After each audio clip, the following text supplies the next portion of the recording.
सह नौ भुनक्तु सह वीर्यं करवावहै तेजस्विनावधीतमस्तु मा विद्विषावहै। ओम शांति शांति शांति। शंकरं शंकराचार्यं केशवं बादरायणं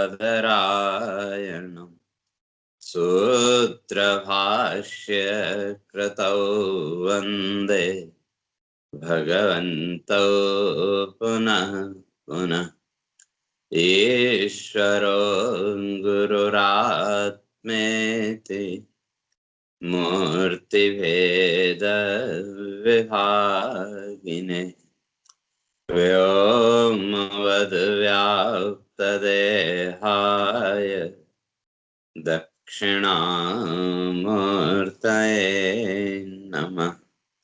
ॐ शान्ति शान्ति शांति।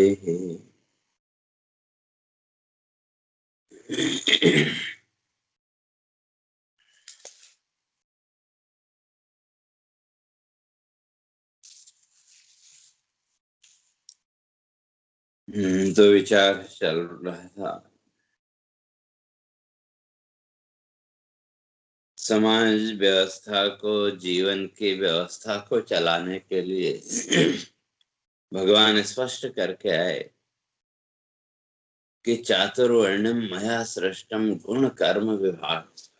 ये चार वर्णों की रचना भगवान कहते हैं गुण कर्म विभाग से। गुण और कर्म के आधार पर मैंने की, लेकिन इसकी आवश्यकता तो उसके लिए पीछे स्पष्ट करके आए थे, ये यथा माम प्रपद्यन्ते, अर्थात इन गुण कर्मों के अनुसार ही ईश्वर उपासना भी हो सकती है। जो चार वर्ण, या यहाँ यूं कहें चार वर्ण का गुण कर्म भेद जो है, उस कर्म भेद के अनुसार ही भगवान कहते हैं ये यथा माम प्रपद्यन्ते। व्यक्ति के अंदर जिस गुण की प्रधानता होगी, वैसे तो मनुष्य रजोगुणी की, मध्य तिष्ठन्ति राजसा, भगवान 14वें अध्याय में स्पष्ट करेंगे, मध्य में, बीच में। तो किसके, तो जन्म और मृत्यु,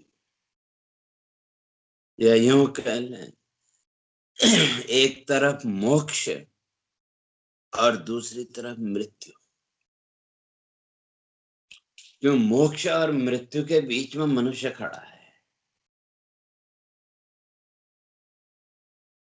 बाकी जितनी भी योनियां हैं, जितने भी पशु पक्षी आदि हैं, या जो भी देवी देवता आदि हैं, वहां उनके पास ये ऑप्शन नहीं है कि मृत्यु और मोक्ष, इन दोनों में से एक को चुनने का ऑप्शन उनके पास नहीं है। ये ऑप्शन केवल मनुष्य के पास है, ये विकल्प केवल मनुष्य के पास है। इसलिए मनुष्य को कहा मध्य तिष्ठन्, ये बीच में है। तो रजोगुण प्रधान, लेकिन उस रजोगुण के साथ साथ सत्वगुण, तमोगुण और रजोगुण, इन तीनों गुणों में से किसका प्रभाव है? अगर सत्वगुण का प्रभाव जीवन में बढ़ेगा तो ऋषि कहते हैं सात्विक पुण्य निष्पत्ति, व्यक्ति के अंदर पुण्य कर्मों की प्रवृत्ति होगी, सात्विक कर्मों की प्रवृत्ति होगी। वो ईश्वर की उपासना करेगा, भगवत उपासना करेगा तो उसी भाव से करेगा। और तमोगुण की प्रधानता, तो काम की उपासना होगी, और रजोगुण की प्रधानता तो राजसिक। और उसके लिए पीछे स्पष्ट करके आए थे कि कर्म निर्हारम उद्देश्य, इस कर्म बंधन से मुक्त होने के लिए ईश्वर की उपासना। अगर इस कर्म बंधन से, संसार बंधन से मुक्त होने के लिए साधक उपासना करेगा, भगवान कहते हैं तांस तथैव भजाम्यहम्, मैं भी उसको वैसे मदद करूंगा। अगर इस संसार के भोग आदि की प्राप्ति के लिए दंभ अहंकार संयुक्त, भोग आदि के लिए दो ऐसे, तो वही वहां भगवान कहते हैं इसीलिए। तो वो कैसे साधना व्यक्ति करेगा, तो साधना के चार भेद भगवान यहाँ स्पष्ट कर रहे हैं कि चातुर्वर्ण, ये चार वर्ण, चार भेद हैं साधना, सात्विक राजस तामस और मिश्रित।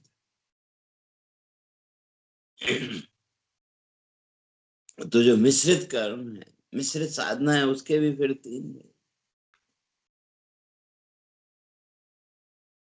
तो वह भगवान कहते हैं ये जो वर्ण व्यवस्था है, वास्तव में ये वर्ण व्यवस्था समाज को व्यवस्थित करने के लिए, और गुण कर्म विभाग सह, गुण और कर्म के आधार पर व्यक्ति की साधना प्रक्रिया कैसी होती, वो भी यहाँ भगवान कहते हैं।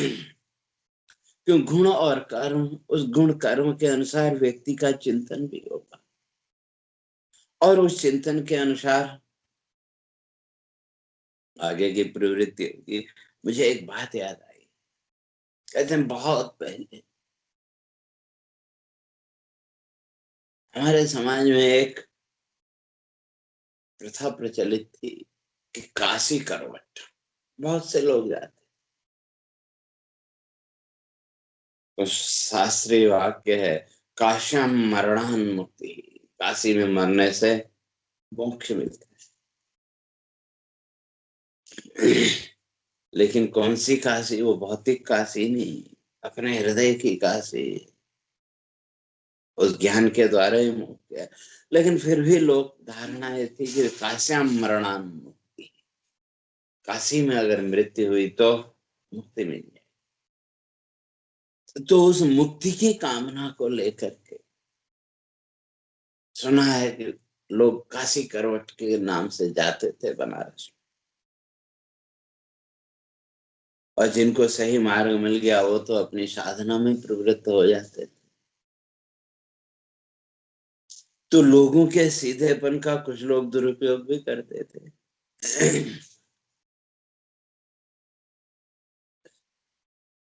और वो दुरुपयोग करने वाले ना क्या करते थे कि अब काशी में तो गंगा जी किनारे, अब गंगा किनारे मकान थे, और अंदर से उन लोगों ने गंगा जी तक जाने का जल का मार्ग बना के रखा था, कुएं बना के रखे होते थे, और उन कुओं के अंदर सुना है कि वो लगा देते थे गरारियां, लोहे की ब्लेड, और जो वहां गया तो उससे संकल्प करवाते, उसका जो भी धन, जो कुछ भी सामान वगैरह है वो रखवा के उसको बोलते हुए कुएं में कूदो। और जब कुएं में कूदता है व्यक्ति, तो अंदर लगे हुए हैं लोहे के ब्लेड, उनसे कट के उसके राम नाम, और उस कुएं का लिंक सीधे गंगा जी से, तो वहां से वो गंगा जी। तो ऐसा भी होता था सुनना। तो ये सुनकर के एक बार एक मोची, जूते बनाने वाला, उसके अंदर भी विचार आया कि भाई सब लोग जाते हैं काशी तरफ, और काशी में जाके सब मोक्ष हो जाते हैं, मुक्त हो जाते हैं, तो सोचा भी मैं भी चलूं, और पहुंच गया काशी। और संयोग से ऐसे ठगों के चक्कर में पड़, सही कोई आदमी नहीं मिला तो किसी ठग के चक्कर में वो पड़ गया, और वो ठग उसको बहला फुसला करके वो लेके गए, कुएं के किनारे बैठाया, स्नान वगैरह किया, संकल्प करवाया, तो उसने कहा कि भाई अब तुम ये संकल्प करो कि अब ये जीवन तो तुम्हारा पूरा होने वाला है, तो फिर अगले जन्म में क्या बनना चाहते हो? और वो बेचारा गरीब आदमी जूते वगैरह सिल के अपनी आजीविका चलाता था, तो सोचा भाई ब्राह्मण बनना है, ब्राह्मण बनना चाहिए, ब्राह्मण बनने का संकल्प। क्यों? कि देखो ब्राह्मणों को देखो, जहां भी देखो कहीं निमंत्रण है, कहीं कुछ है, रोज नया नया खाने को मिल रहा है, अच्छे चमकदार कपड़े पहन के रहते हैं, कोई चिंता नहीं है। तो फिर विचार आया कि भाई ब्राह्मण तो बन जाएंगे लेकिन ब्राह्मण बन के तो सुबह सुबह उठना पड़ेगा, हैं? और सुबह उठ के फिर ठंडे पानी से नहाना पड़े। चलो गर्मी में तो चल जाएगा, और ठंडी में, और उसमें भी कहीं किसी ठंडे प्रदेश में अगर जन्म हो गया तो वहां तो सुबह सुबह उठ के नहाना पड़ेगा, बड़ी ठंडी लगेगी। तो सोचा ब्राह्मण बनना ठीक नहीं है हाँ, तो बड़ी तपस्या करनी पड़ेगी, हाँ, तो बड़ी साधना करनी पड़ेगी। तो इसलिए मन ही मन सोचा भाई ब्राह्मण बनना ठीक, ये ब्राह्मण का संकल्प नहीं करना ठीक नहीं। क्यों? सुबह सुबह उठना पड़ेगा, ठंडे पानी से नहाना पड़ेगा, फिर संध्या बंदन आदि जो भी नित्य कर्म है वो करना पड़ेगा तो फिर सोचा है नहीं, चलो अब दूसरे नंबर पे आए क्षत्रिय, अब चलो राजा बनने का संकल्प करते। फिर विचार आया कि राजा बनने का भी अगर संकल्प कर लिया, राजा बन गए, अगर कहीं शत्रु देश के शत्रु ने आक्रमण कर दिया तो भी युद्ध तो करना पड़ेगा, लड़ाई तो लड़नी पड़ेगी। चलो लड़ाई में मृत्यु हो गई तो कोई बात नहीं, अगर उन हथियारों से शस्त्रों से कहीं अंग भंग हो गया तो अंग भंग की पीड़ा तो जीवन भर भोगनी पड़ेगी। और वो भी नहीं हुआ, कहीं पराजित हो गए, दूसरे ने अधिकार जमा लिया, तो हमेशा फिर उसके अधीन होके रहना पड़ेगा, और सारे संसार की समस्याएं दुनिया भर के सब कुछ सुलझाना पड़ेगा। राजा बनने पर भी बड़ी कठिनाई है, बड़ा मुश्किल है। सोचा भाई नहीं, राजा बनना भी ठीक नहीं है, इसमें भी दिक्कत ही दिक्कत तो अब बचा वैश्य। तो सोचा भाई वैश्य बन जाए, व्यापारी बनने का संकल्प करें। मन में आया, फिर विचार आया कि भाई व्यापारी बन गए तो धन तो कमाना पड़ेगा, और उस धन की रक्षा करने के लिए फिर साधन जुटाने पड़ेंगे। और वो संचित किया हुआ धन अगर कोई चोरी करके ले गया तो बड़ी पीड़ा होगी, बड़ा कष्ट होगा, तो जीवन तो मुश्किल हो जाएगा। सोचा वो भी बनना ठीक नहीं है। तो वो जो बने उनसे बोला भाई नहीं, बस मोची बनना ठीक है, मैं दूसरा वन नहीं बनना चाहता। तो उन्होंने भगा दिया उसको, कहा कि भाई जब मोची बनना था तो फिर ये सब करने की जरूरत क्या। तो कहने का तात्पर्य ये, गुण कर्म विभाग सार, वो ईश्वरीय चिंतन, परमात्मा का चिंतन, जीवन का जो चिंतन है वो भी इन गुण कर्म के अनुसार, इन संस्कारों के अनुसार ही होगा। तो इसलिए ये यथा माम प्रपद्यन्ते, जो जिस भाव से और कैसे उस ईश्वर की साधना व्यक्ति करेगा तो उसके अलग अलग भेद जैसे गुण कर्म की उसके जीवन की व्यवस्था होगी, जैसे गुण कर्म के संस्कार व्यक्ति के जीवन में होंगे, वो उसी के अनुसार उस ईश्वर का चिंतन, जीवन का चिंतन करे, और उस चिंतन के द्वारा स्वकर्मणा तम अभ्यर्च्य सिद्धिम विन्दन्ति मानवा। भगवान कहते हैं स्वकर्मणा तम अभ्यर्च्य, अपने उन्हीं कर्मों के द्वारा धीरे धीरे वो जो साधक है सिद्धिम विन्दति, सिद्धि की प्राप्ति कर लेगा। लेकिन हम लोगों का एक दुराग्रह, जैसे मैं करता हूं वैसे तुम भी करो, ये दुराग्रह है। इसलिए भगवान कहते हैं चातुर्वर्ण मया सृष्टम गुण कर्म विभाग स। ये जो चार वर्ण, इन चार वर्णों के व्यवस्था मैंने ही बनाई है। और गुण कर्म विभाग से, तो फिर अब जैसा गुण कर्म की व्यवस्था होगी व्यक्ति के जीवन में, उसी के अनुसार कांक्षन्तः कर्मणाम सिद्धिम यजन्त ये देवता। फिर उन कर्म सिद्धि के लिए, उन मन की इच्छाओं की पूर्ति के लिए वो तरह तरह के देवी देवताओं की उपासना करेगा। क्यों? कहते हैं लोक में कर्म सिद्धि देखने में आती है, लेकिन जो ज्ञान की सिद्धि है उसमें तो समय लगेगा। ज्ञानम उत्पद्यते पुंसाम क्षयात् पापस्य कर्मण। ज्ञान की का प्राकट्य पाप कर्मों के क्षय के बिना संभव। तो इसलिए जैसे जिसके गुण कर्म की व्यवस्था होगी, या यूं कहें कि जैसे व्यक्ति के अपने पूर्व संस्कार, पूर्व जन्मों के गुण कर्म के संस्कार और वर्तमान जीवन में जो संस्कार मिले, इसके अनुसार उसके जीवन की व्यवस्था निश्चित। और ये व्यवस्था बनाने वाला तस्य कर्तारम अपि मां विद्धि अकर्तारम अव्ययम। तस्य कर्तारम अपि मां विद्धि। तो ये जो व्यवस्था है, इस व्यवस्था को बनाने वाला माम विद्धि, मुझे ही जानो।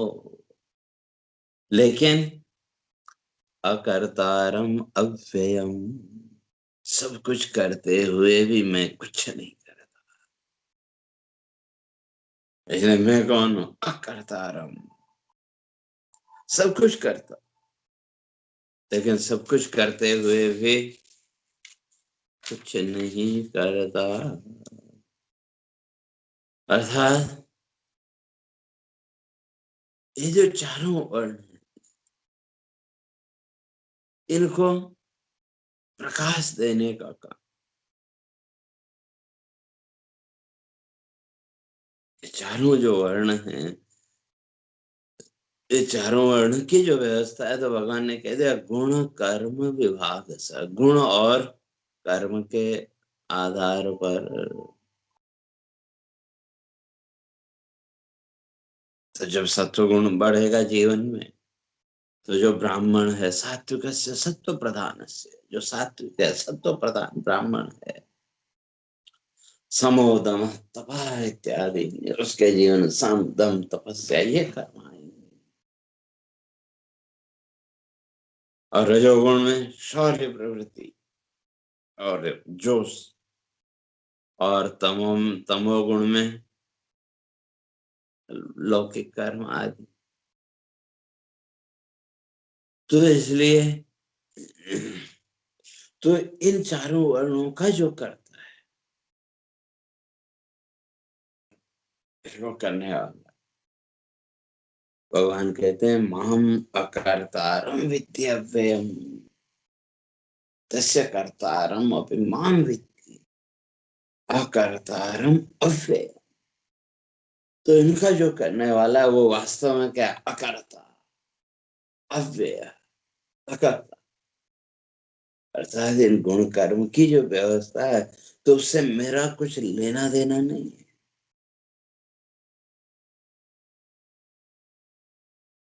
क्यों?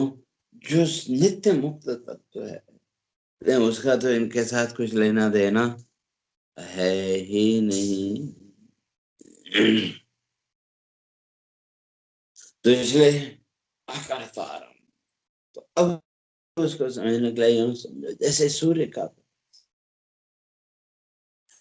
इस संसार के पदार्थों को, पृथ्वी के पदार्थों को प्रकाशित करने वाला कौन? सूर्य का प्रकाश।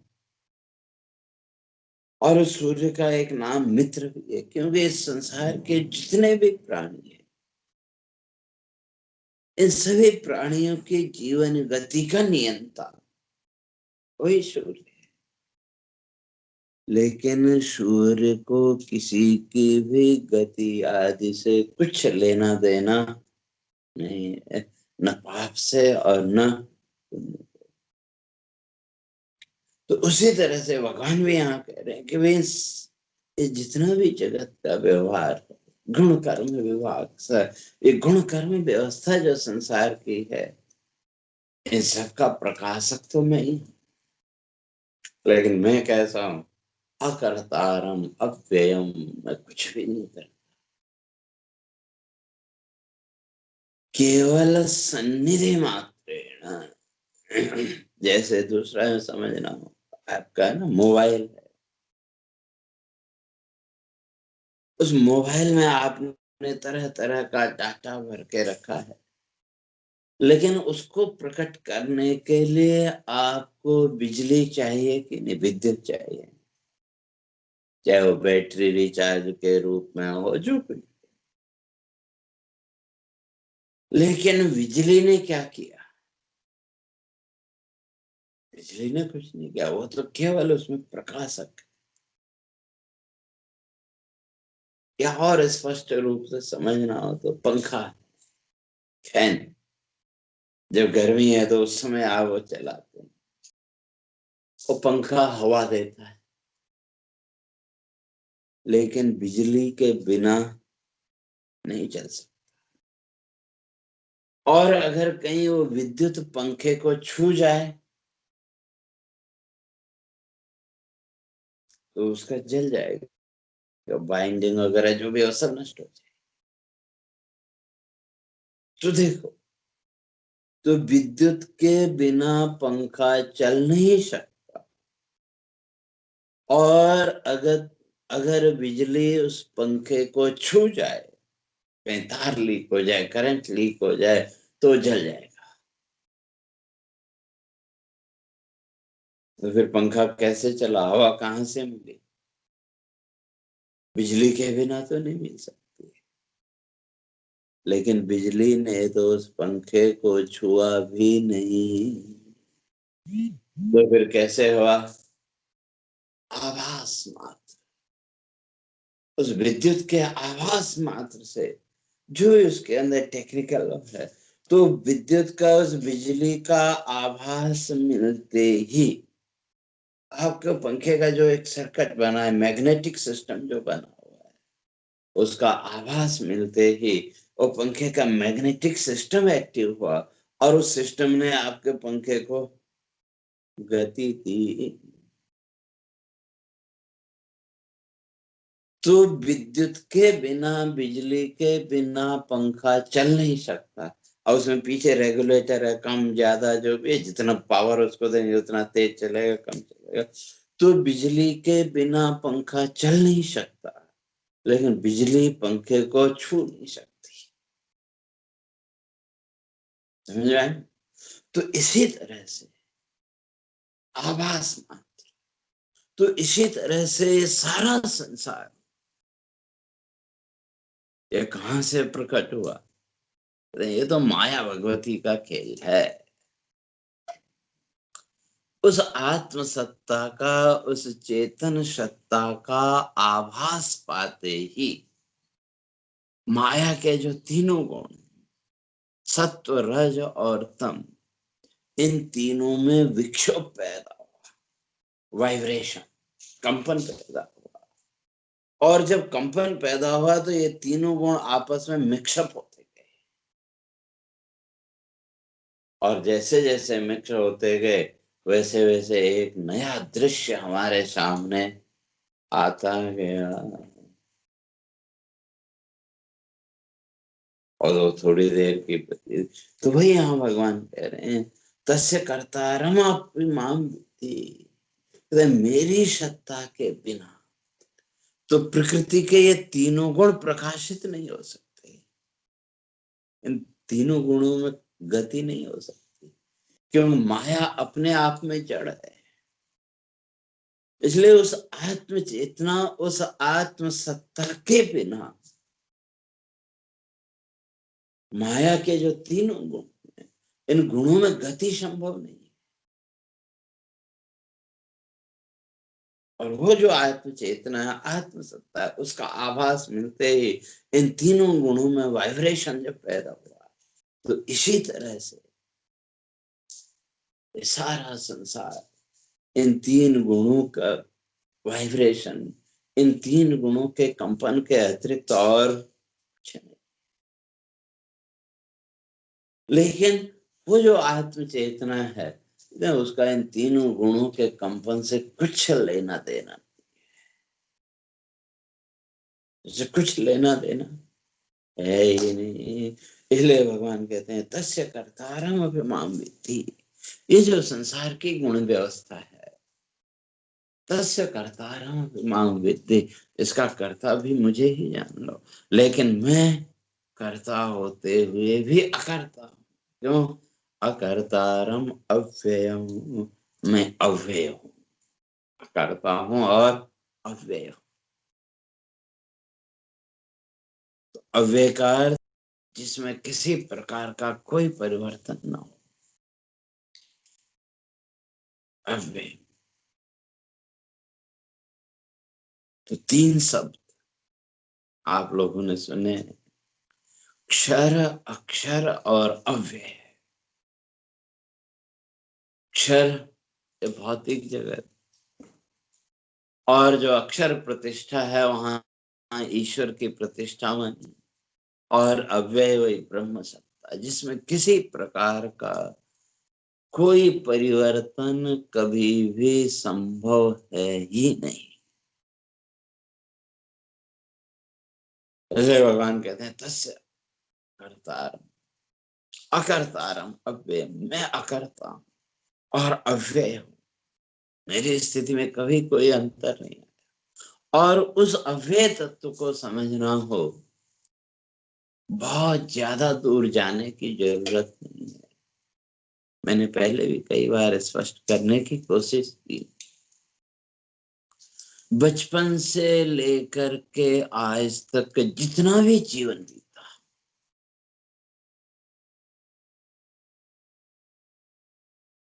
जीवन के ये सारे परिवर्तन,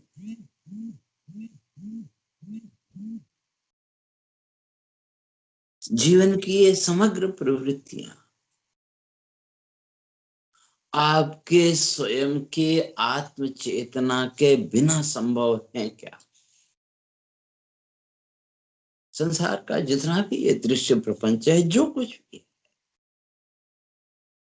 इस संसार के दृश्य ज्ञान से पहले हमें अपने होने का ज्ञान चाहिए कि नहीं? अगर व्यक्ति को अपने होने का ही ज्ञान न हो, स्वसत्ता बोध ही न हो,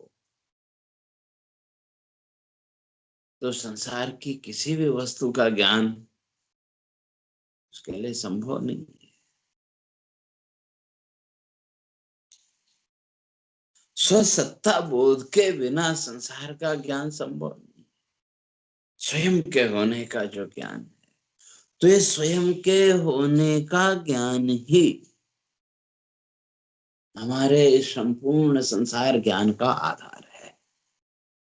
अर्थात हमारा स्वयं के होने का ज्ञान प्रकट हुआ, तो उसके बाद हमारा संसार का ज्ञान प्रकट हुआ। लेकिन संसार का ये जितना भी ज्ञान है, ये तो उत्पन्न हुआ और नष्ट हुआ। दृश्य आपके सामने आया, तो उस दृश्य के अनुसार आपका ज्ञान थोड़ी देर के लिए प्रकट हो गया, और दृश्य के बदलते ही पहला ज्ञान गायब और नया ज्ञान प्रकट हो गया। तो ये संसार का जितना भी ज्ञान है, ये सारा का सारा ज्ञान, इस ज्ञान का आधार क्या है? आपका स्वयं का सत्ता बोध या अन्य कुछ? आपका स्वयं के होने का जो बोध है, वही इस ज्ञान का आधार है। लेकिन आपका जो स्वयं के होने का बोध है, उसका इस संसार ज्ञान से क्या लेना देना है?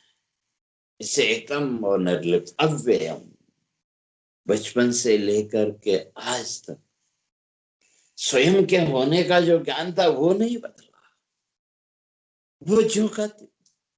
लेकिन संसार ज्ञान समय के साथ बदलता रहा। तो वही भगवान कह रहे हैं, वो जो आत्मसत्ता है, स्वयं का जो अस्तित्व ज्ञान है, जो सेल्फ एग्जिस्टेंस का जो नॉलेज है, वो क्या है? वो अव्ययम, अव्यय है। और उस अव्यय तत्व में किसी प्रकार की कोई विकृति संभव ही नहीं है। तो इसलिए भगवान कहते हैं, तस्य कर्तारम अपि मां विद्धि अकर्तारम अव्ययम। वही आत्मसत्ता से ये सारा जगत, सारे संसार के भेद प्रकाशित होते हैं, लेकिन वो आत्मा इन सारे भेदों से परे है। तो इस तरह से भगवान कहते हैं, जो उस अव्यय तत्व को जान लेता है, न माम कर्माणि लिम्पन्ति न मे कर्म फले स्पृहा इति माम यो विजानाति कर्मभिर्न स बध्यते। तो भगवान आगे स्पष्ट कर रहे हैं, इस कर्म बंधन से मुक्त होने का मार्ग, माम यो विजानाति, जो मुझे जान लेता है। मुझे अर्थात उस तत्व को, उस आत्म सत्ता को जिसने जान लिया। तो जाने कैसे? भगवान कहते हैं, न माम कर्माणि लिम्पन्ति न मे कर्म फले स्पृहा, न मे कर्म फले स्पृहा। मेरे इस कर्म फल के साथ कोई आकांक्षा नहीं है। कर्म और उस कर्म फल के साथ कोई मेरे इच्छा नहीं है, कोई एक्सपेक्टेशन नहीं। और जब एक्सपेक्टेशन ही कोई नहीं है, तो नमाम कर्माणि लिम्पन्ति, तो इस संसार के कर्म भगवान कहते हैं मुझे नहीं बांध सकते। क्यों? जिसके अंदर इच्छाएं, एक्सपेक्टेशंस जिसके अंदर हैं, वो तो इस संसार के कर्म बंधन में बनता चला जाएगा। और जिसके अंदर कोई एक्सपेक्टेशन है नहीं, इस संसार से किसी प्रकार की जिसको कोई अपेक्षा है ही नहीं, तो अपेक्षा से रहित होकर के जो अपने कर्तव्य कर्मों का पालन कर रहा है, तो वो न कर्म भी सबद्धते, वो फिर कर्म बंधन में नहीं बधेगा। यह इस तरह से उस आत्म सत्ता को, उस शाश्वत सत्ता को जिसने जान लिया, न स कर्म भी बद्धते, वो फिर इस कर्म बंधन में नहीं बंधेगा। क्योंकि उसके न कि मैं कर्म फले स्पृहा, उसके कर्म फल में कोई स्पृहा, कोई उसकी अपेक्षा उससे है ही नहीं। तो इस तरह से जो साधक है, भगवान कहते हैं वो इस संसार के बंधन से मुक्त हो सकता है। तो कैसे? तो उसके आगे की चर्चा क्रमशः आगे करेंगे। हरे ओम। पूर्णमदः पूर्णमिदं पूर्णात् पूर्णमुदच्यते पूर्णस्य पूर्णमादाय पूर्णमेवावशिष्यते। ओम शांति शांति शांति। शंकरं शंकराचार्यं केशवं बादरायणं सूत्रभाष्य कृतौ वन्दे भगवन्तौ पुनः पुनः। ईश्वरो गुरुरात्मेति मूर्तिभेदविभागिने व्योमवद्व्याप्तदेहाय दक्षिणामूर्तये नमः। ओम शांति शांति शांति।